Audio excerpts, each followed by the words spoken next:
Biz Pasifik Holding olarak 4 tane halka açık şirketimiz var. Orçay, Pasifik Geo, Pasifik Lojistik ve Pasifik Teknoloji. Bunların dışında halka açık olmayan enerji ve maden şirketlerimiz var.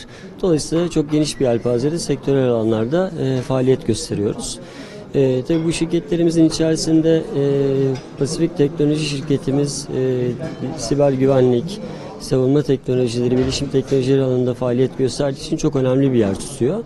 Özellikle son dönemdeki gelişmeler, millileşme, yerlileşme, savunma teknolojileri, bu ürünlerin ülkemiz açısından önemi gibi konuları değerlendirecek olursak bu şirketimizin faaliyetleri hem ülkemiz açısından hem de şirket faaliyetleri açısından çok önemli bir yer tutuyor.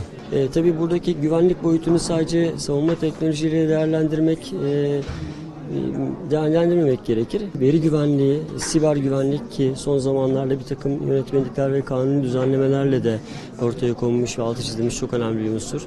Diğer taraftan evrak güvenliği, pasaport, kimlik, ehliyet gibi bireysel güvenliğe kadar uzanan noktada çok geniş bir faaliyet alanında çalışıyoruz. Dolayısıyla bunları hem ülkemiz hem de uluslararası pazardaki diğer paydaşlarımıza sunuyoruz.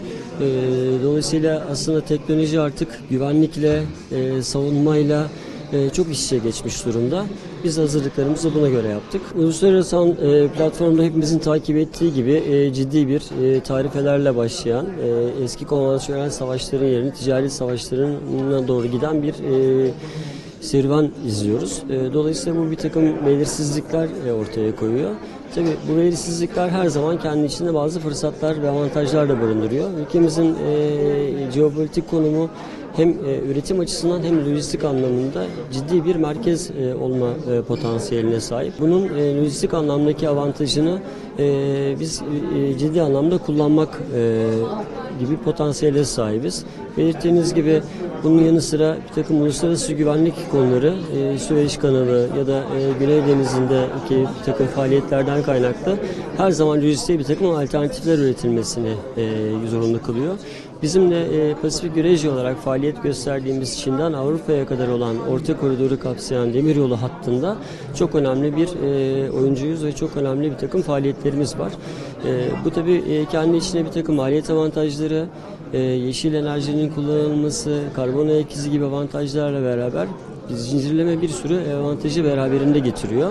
Tabii bir taraftan da ülkemizin tam bu coğrafyanın haritasının tam orta noktasında olmasından kaynaklı jeopolitik önemini ve lojistikteki önemini de ciddi anlamda kullanmamızı avantaja dönüştürmemize yol açıyor.